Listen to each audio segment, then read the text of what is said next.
కూటమి ప్రభుత్వం ఘన విజయం సాధించి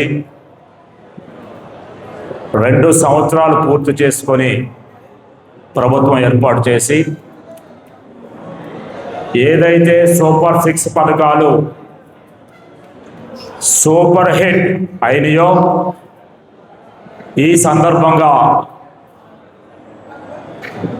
మంగళగిరి నియోజకవర్గంలోని గౌరవ నారా లోకేష్ బాబు గారి పిలుపు మేరకు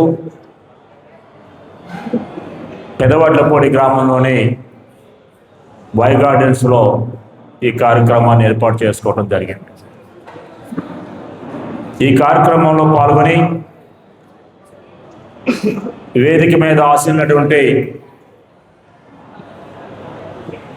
రాష్ట్ర కమిటీలోని సభ్యులందరికీ, అలాగే సభాధ్యక్షులు సత్యనారాయణ గారికి, పాలిట్ బ్యూరో సభ్యులు ధనంజయరావు గారికి, అలాగే వివిధ మండల పార్టీ అధ్యక్షులు, ప్రధాన కార్యదర్శులు, అలాగే వివిధ హోదాల్లో ఉన్న కార్పొరేషన్ డైరెక్టర్సు, అలాగే జనసేన పార్టీ నాయకులకు, అలాగే భారతీయ జనతా పార్టీ నాయకులకు, మార్కెట్ కమిటీ చైర్మన్స్కు, అలాగే వేదిక ముందు ఆసీనులైనటువంటి తెలుగుదేశం పార్టీ నాయకులు, కార్యకర్తలు, అభిమానులు, అలాగే జనసేన పార్టీ కార్యకర్తలు, నాయకులు, అభిమానులు, భారతీయ జనతా పార్టీ కార్యకర్తలు, అభిమానులు, నాయకులు, అలాగే మీడియా వారికి అందరికీ కూడా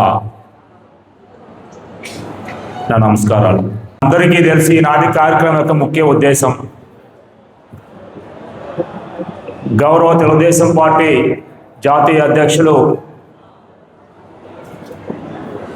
ఈ రాష్ట్ర ముఖ్యమంత్రి వర్యులు నారా చంద్రబాబు నాయుడు గారి పిలుపు మేరకు, అలాగే 12 సంవత్సరాలు ప్రధానమంత్రి మోదీ గారు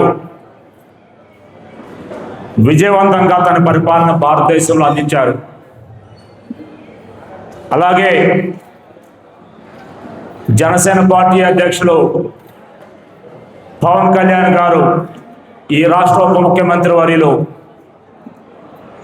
పవన్ కళ్యాణ్ గారు పార్టీ కూడా పుష్కకాలం పూర్తి చేసుకున్నందుకు వారికి కూడా శుభాకాంక్షలు తెలియజేస్తున్నాం. అలాగే తెలుగుదేశం పార్టీ జాతీయ పార్టీ వర్కింగ్ ప్రెసిడెంట్, మంగళగిరి శాసనసభ్యులు, మనందరి నేత, భవిష్యత్ తెలుగుదేశం పార్టీ ముఖ్యమంత్రి అభ్యర్థి, కాబోయే ముఖ్యమంత్రి వర్యులు నారా లోకేష్ బాబు గారి ఆదేశాల మేరకు మనందరం ఇక్కడ ఈ సభను ఏర్పాటు చేసుకోవడం జరిగింది. ఒక్కటే మనం గుర్తుంచుకోవాలి, ఏదైతే ఎన్నికలకు ముందు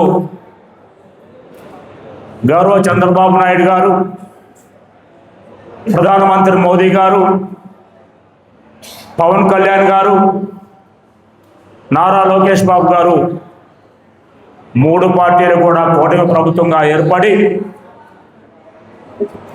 గత ప్రభుత్వం అస్తవ్యస్త విధాల వల్ల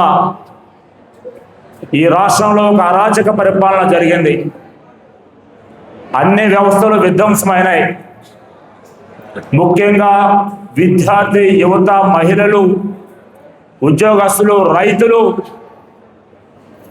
అన్ని రంగాల్లో కూడా ఒక అలజడి, భయం ఏర్పడింది. ఏ ఒక్కరు కూడా రోడ్డు మీదకి వచ్చి వారి అభిప్రాయాన్ని పంచుకునే స్వేచ్ఛ లేకుండా పోయింది. బిక్కుమంటూ 5 సంవత్సరాల కాలం వెలబుచ్చారు ప్రజలందరూ కూడా. పరిశ్రమలన్నీ కూడా రాకపోగా వెళ్ళగొట్టారు కావాలని. అటువంటి పరిస్థితుల్లో రాష్ట్రం ఆర్థికంగా పూర్తిగా దివాలా తీస్తుంది. అటువంటి పరిస్థితుల్లో కూటమి ప్రభుత్వం, తెలుగుదేశం పార్టీ చంద్రబాబు నాయుడు గారి నాయకత్వంలో అధికారంలోకి రావటం జరిగింది. మనందరికీ తెలుసు, దూరదృష్టి గల నేత, ఒక విజనరీ గౌరవ చంద్రబాబు నాయుడు గారు ఆర్థిక ఇబ్బందుల్లో ఉన్నప్పటికీ కూడా రాష్ట్రం 2 సంవత్సరాల కాలంలో ఎవరూ ఊహించని విధంగా అభివృద్ధి, సంక్షేమం, సంపద సృష్టించడం, అన్ని రంగాల ప్రజలు కూడా చేతులవడం మనం 2 సంవత్సరాల్లో పూర్తి చేసుకున్నాం. ఏదైతే సూపర్ 6 హామీ ఇచ్చారో ఆ హామీలన్నీ కూడా పూర్తి చేసుకున్నామని చెప్పి మనం గర్వంగా చెప్పుకోదగ్గ రోజు ఇది. ఎందుకంటే తల్లికి వందనం తీసుకుందాం.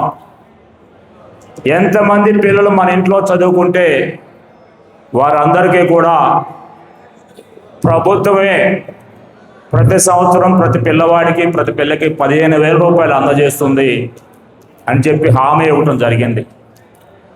ఎంతమంది ఆ కుటుంబంలో పిల్లలు ఉంటే అంతమందికి కూడా హామీ ఇచ్చిన ప్రకారం గౌరవ ముఖ్యమంత్రి గారు, ఈ రాష్ట్ర విద్యాశాఖ మంత్రి నారా లోకేష్ బాబు గారు ఈ 2 సంవత్సరాల కాలంలో 67,27,000 మంది పిల్లలకి తల్లికి వందనం పథకం కింద సాయం చేయడం జరిగింది. మనందరం గుర్తుపెట్టుకోవాలి. మన గ్రామాల్లో పట్టణాల్లో ఖచ్చితంగా మనం చెప్పాల్సిన అవసరం కూడా ఉన్నది. అలాగే స్త్రీ శక్తి పథకం కింద మహిళలకి ఉచిత బస్సు ప్రయాణాన్ని ప్రవేశపెట్టడం జరిగింది. సుమారు ఈ పథకం ప్రవేశపెట్టిన తర్వాత సుమారు 5 కోట్ల మంది మహిళలు ఉచిత బస్సు ప్రయాణం చేయడం జరిగింది ఇప్పటికీ. అలాగే దివ్యాంగ శక్తి పథకం కింద వికలాంగులకి ఉచిత బస్సు ప్రయాణం ప్రవేశపెట్టడం జరిగింది. సుమారు 32 లక్షల మంది వికలాంగులు ఇప్పటికి ఉచిత బస్సు ప్రయాణం ఉపయోగించుకోవడం జరిగింది.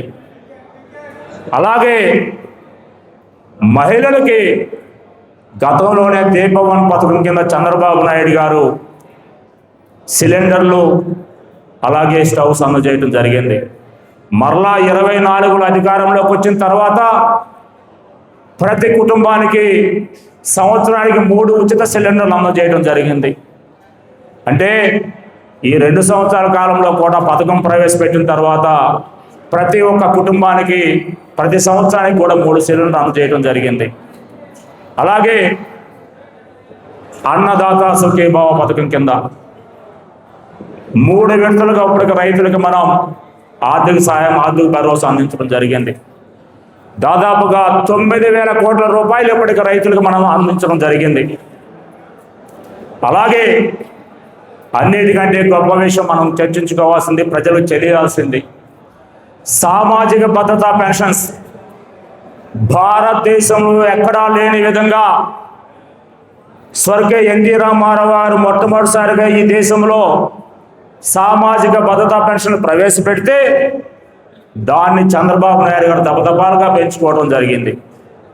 కానీ 2019 ఎన్నికలకు ముందు చంద్రబాబు నాయుడు గారి ప్రభుత్వం 2,000 రూపాయలు చేయడం జరిగింది. 1,000 రూపాయల నుంచి కూడా 2,000 రూపాయల పెన్షన్ ఒకేసారి పెంచడం జరిగింది. జగన్మోహన్ రెడ్డి అనే గొడ్డల పార్టీ నాయకుడు సైకో నేను అధికారంలోకి వస్తే 2,000ని 3,000 రూపాయలు చేస్తానని చెప్పి 5 సంవత్సరాలు పెంచుకుంటూ పోయి చివరి సంవత్సరంలో చేయడం జరిగింది. ఇదన్నీ కూడా మనం గుర్తుపెట్టుకోవాలి, ప్రజలు కూడా గుర్తు చేయాల్సిన అవసరం ఉంది. కానీ చంద్రబాబు నాయుడు గారు అధికారంలోకి వచ్చిన తర్వాత మొట్టమొదటి రోజునే ఈ రాష్ట్రంలోని పెన్షన్దారులందరికీ కూడా 4,000 రూపాయల పెన్షన్ అందించిన ఘనత కూటమి ప్రభుత్వం తరఫున చంద్రబాబు నాయుడు గారికి చెప్పుకోవచ్చు.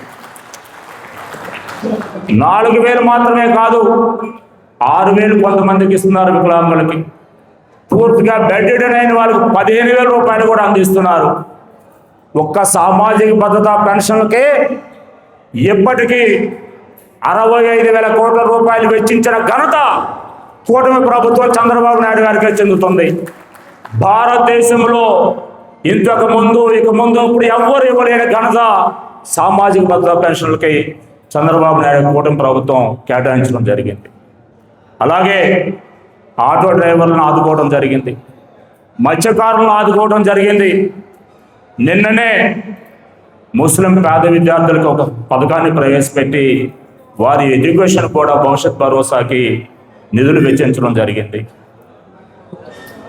ప్రభుత్వం ఏర్పాటు చేసిన తర్వాత డిఎస్సి ద్వారా 16,000 పైచీలకు టీచర్ పోస్టుల్ని పూర్తి చేయడం జరిగింది. సుమారు 7,000 మంది పైచలు కానిస్టేబుల్ పూర్తి చేసి ఉద్యోగ అవకాశాలు కల్పించడం జరిగింది. పోలవరాన్ని కేంద్ర ప్రభుత్వ సహకారంతో, మోదీ గారి సహకారంతో, పవన్ కళ్యాణ్ గారితో పాటు సర్వేగా మనం ముందుకు తీసుకెళ్తున్నాం. అలాగే అమరావతిని జెట్ స్పీడ్ వేగంతో మనం నిర్మించుకుంటున్నాం.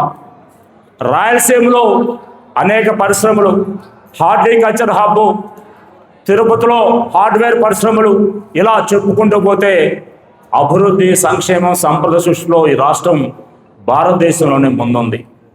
భారతదేశానికి వచ్చే ప్రతి 100 రూపాయల పెట్టుబడిలో కూడా ఒక్క ఆంధ్రప్రదేశ్కి 26 రూపాయలు వస్తున్నాయంటే మనందరం గర్వించదగ్గ విషయం చెప్పి కూడా గుర్తుపెట్టుకోవాలి. చంద్రబాబు నాయుడు గారు, పవన్ కళ్యాణ్ గారు, నారా లోకేష్ బాబు గారు అనేక దేశాల్లో పర్యటించి పారిశ్రామికవేత్తల్ని, గూగుల్ లాంటి కంపెనీలు తీసుకొచ్చి ఉద్యోగ కల్పన కోసం ఏదైతే ఎన్నికల హామీలో 20 లక్షల ఉద్యోగాలు కల్పనని చెప్పి హామీ ఇవ్వడం జరిగిందో ఆ హామీకి అమలు చేసే దిశగా ముందుకెళ్తున్నారు. ఇప్పటికే సుమారు 6 లక్షల ఉద్యోగాల కల్పన ఇవ్వడం జరిగింది. అలాగే P4 పథకం కింద ఏదైతే బంగారు కుటుంబాలను ఆదుకోవాలని చెప్పి పిలిపివ్వడం జరిగిందో ఇప్పటికే సుమారు 4 లక్షల కుటుంబాలని బంగారు కుటుంబాలుగా తీర్చిదిద్దడం జరిగింది. ఇలా చెప్పుకుంటూ పోతే అభివృద్ధి, సంక్షేమంలో భారతదేశంలో ఏ రాష్ట్రంలో లేని విధంగా ముందుకెళ్తుంది. కానీ జగన్మోహన్ రెడ్డి అనే సైకో 2019 ఎన్నికలకు ముందు ఏవైతే దుష్ప్రచారాలు చేశారో మనందరికీ తెలుసు. అనేక రకాలుగా చంద్రబాబు నాయుడు గారి మీద, ఈ ప్రభుత్వం మీద దుష్ప్రచారాలు చేసి, అబద్ధ ప్రచారాలు చేసి అధికారంలోకి రావడం జరిగింది. మరలా ఇప్పుడు చూస్తున్నాం, ప్రతిరోజు ఏదో ఒక దుష్ప్రచారాన్ని వారి సాక్షి మీడియా ద్వారానో, సాక్షి పత్రిక ద్వారానో, సోషల్ మీడియా ద్వారానో దుష్ప్రచారం చేయటం మనందరం చూస్తున్నాం. దీనిని మనందరం కూడా ప్రతిరోజు మన కార్యకర్తలు, ఉమ్మడి బీజేపీ, జనసేన, తెలుగుదేశం పార్టీ కార్యకర్తలు అందరూ కూడా బలంగా తిప్పికొట్టాల్సిన ఆవశ్యకత ఉంది.